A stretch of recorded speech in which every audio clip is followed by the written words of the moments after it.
Madrid's season is finally over. Today, Real Madrid played the last game against Real Sociedad in Santiago Bernabeu, where we ended up winning 2-0, and where we were able to culminate the careers of not only Carlo Ancelotti, but also one of our most legendary player, Luka Modric, and an incredible player as well in Lucas Vasquez.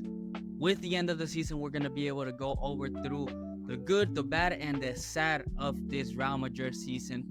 And there is quite a bit to talk about. So let's get into it. So we came into the season essentially winning the Champions League and La Liga title last season. Incredible games. I mean, it was like our second season without Karim Benzema, who was the Ballon d'Or winner. And there was plenty of talks of what Real Madrid really needed. I mean, Jose was also leaving, who had given us that Champions League run as well. And we everybody knew that we needed a striker. And on top of that, Nacho, another historical player for Real Madrid, had to leave as well. So we also needed center backs to help us cover those gaping holes, because as we remember, Militao had a horrendous injury that left him out the entire season. Same with Alaba. And it was essentially just Nacho and Rudiger holding it down that last season. And the biggest departure of them all was Toni Kroos, who, similar to Modric, he was an absolutely incredible player. He was instrumental to us winning that Champions League. And me personally, like a lot of Madridistas, I believe, we actually thought that, you could try and bring down Bellingham so he could try to set that tempo, because he was incredible last season as well. But we really thought he had the talent, or he had the capabilities to bring him down and play essentially the role that Toni Kroos was able to play that season. However, the only transfer play that we ended up having was Kylian Mbappe and Endrick. Two strikers, Endrick, who I really did like, and he was a youngster, fine by me. But Kylian Mbappe, who had smugged us out for multiple seasons at that point, and who I really thought, like a lot of Madridistas, not only did we have resentment, but we didn't think we needed him at all. We needed a striker, we needed a number 9, and we needed a center back. And Mbappe wasn't the center back. He was going to be there to compete against Vinicius Jr., who we have backed a lot. But whatever. We still had time to make some transfers happen, and we were waiting for those center backs that we knew we needed. And eventually we went in for Lenny Yoro, who ended up going to Manchester United. And I really thought we had time to get another center back from anywhere, and we didn't push for anybody. And at the end of the day, we ended up having nobody to play in case Militao or Rudiger got injured. So this season, we started off with Mbappe, Vinicius and Rodrigo on top, and then a midfield that was essentially the same, only without Toni Kroos and Tchouaméni coming in instead. And a back line that, although on paper looked very nice with Carvajal, Militao was coming back from injury, Rudiger and Mendy. In the sub, we literally had nobody to replace the center backs. Absolutely nobody. And that soon became evident. I mean, I posted a video to where I explained how infuriated I was with the transfer window that we had, because Militao was playing essentially every single match, and he just came back from a horrendous injury, comes back in, gets injured, and then we have nobody to play there. Not only that, but to top it all off, Mbappe started completely off this season, and was offside a bunch of times. I mean, it's incredible that he was able to achieve what he achieved this season. But that first half of the season, I was not dealing with that guy. And Ancelotti decided to not bench him at all. I was so furious with the decisions that my club was taking. And eventually, of course, Militao gets injured. Then Carvajal, I did not expect him to get injured. Carvajal gets injured. But I trusted Lucas Vasquez to do the job, as he had been doing a great job when he came in, or Carvajal for a little rest or something. But it was soon very, very apparent that he just wasn't there anymore. He wasn't the same player that he was in those past seasons. And at the end of the day, he wasn't a right back ever in his career. So it was very apparent that he was just getting destroyed on a counter-attack. And center back positions, we were just having Tchouaméni. We got dogged by Barcelona because Mendy was also not playing at his best this season. And I still remember that game where Mbappe just kept getting offside. Yes, the offside trap was good, but once you get caught once, twice, 3 times, but 4 times you keep getting caught off every single time. It's embarrassing. And now at that point, that was to my limit with Kylian Mbappe. So come around January transfer window, and somehow we are in first place. I don't know how, but we are in first place.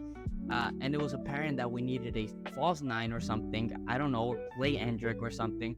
It was apparent that we needed a center back because, I mean, yeah, Asensio had gotten into the team, but I mean, Asensio and Rudiger, maybe one of them was going to get injured, which eventually happened with Rudiger.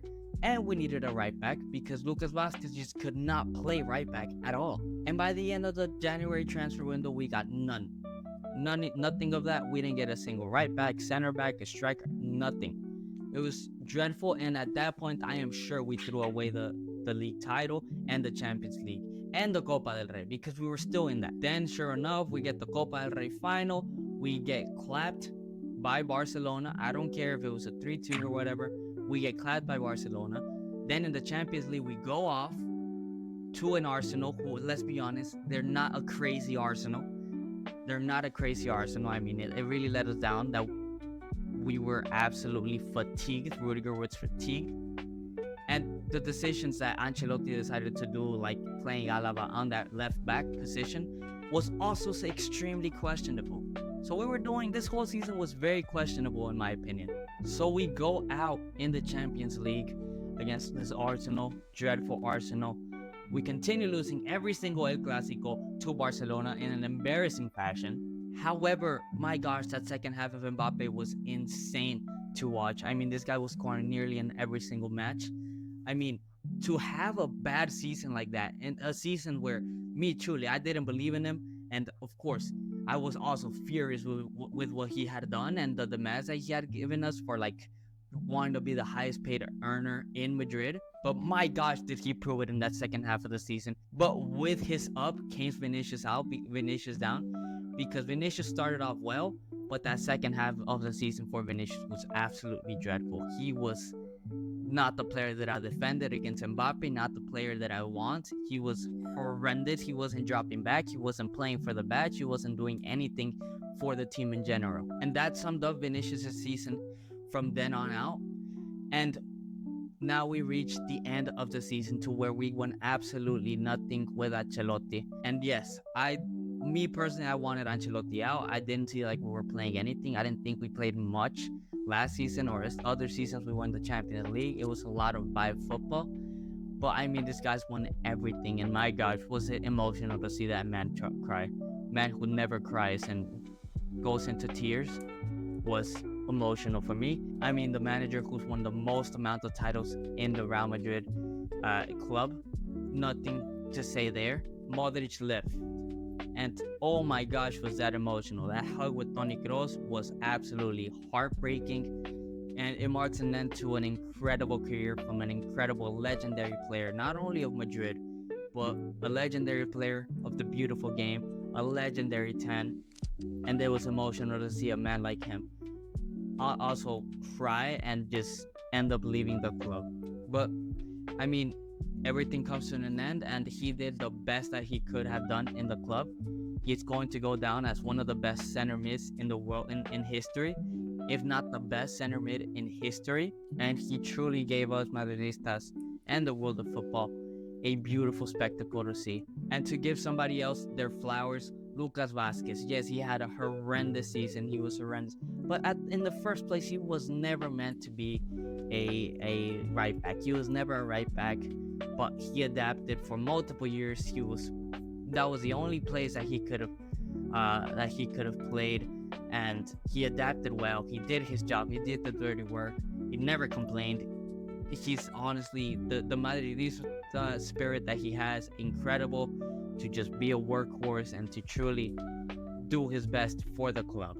So props to him, and I hope he has an incredible rest of his career, because I do feel like he has talent in him to continue playing, maybe for not like a big club, but for a club in like La Liga or something like that. I'm sure he will be able and happy to play in one of those teams. So much love to both Lucas Vasquez, Luka Modric, and Ancelotti, players that really embodied the sentiment of being a Madridista. Now, to end it off with the current players and the current situation of the club right now, as of now, we found a great gem in Asensio, and we have reached a point to now we're able to concentrate in the Club World Cup, and it's done. It's finally over. I am so glad this horrendous season is over. Mbappe, as I said, he'll probably win the Golden Boot, and for this to be his worst season, in my opinion, it's insane to know that this is his worst season, because I can't even imagine how good he's gonna be next season now that he's adapted to Spain. Now, on to what we are to expect for the next season. I mean, we already know that Xavi Alonso, although not confirmed yet by Real Madrid, he is probably gonna become Real Madrid coach for next season. Actually, for the Club World Cup that's happening this summer. Not only that, but we got Dean Huijsen, an incredibly promising center back, which is exactly what we needed. And I believe we're trying to go for another center back, or we have a couple good center backs that are coming back from injury from the Castilla, like the case of, I don't know what his name is, Joao Martinez. I don't know if I'll put him up here in front of your screen to see if with the correct name and everything, so you know who it is. Not only that, but we're looking into left backs, and we got Trent Alexander-Arnold as a right back. Finally, after years of flirting with Madrid. As I said, we're looking at left backs, Alvaro Carreras or Grimaldo. Not only that, but we're also looking into the center mid situation, because we clearly saw that, sadly, Jude Bellingham is not there yet to be the creator, the tempo setter of Real Madrid. Maybe with Xavi Alonso, he eventually gather those skills. Let's go ahead and remember that he's just 21 years old. I mean, this guy is super young. He has so much growing to do. And in my opinion, I think he's going to end up being one of the best, if not the best center mids in history. That's how good this guy is.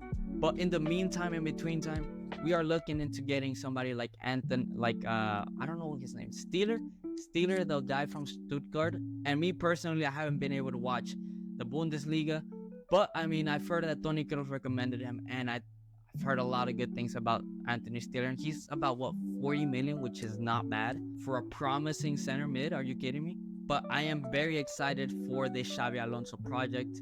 I am very excited for the Club World Cup, which is going to be the first time we see this Xavi Alonso project. Going to be counting a lot with Cantera players, and I hope he also counts a lot with Arda Güler. Rodrigo's situation is still up in the air, although it's apparent that he might stay and try to fight for a spot for Xavi Alonso's team, but we don't know yet.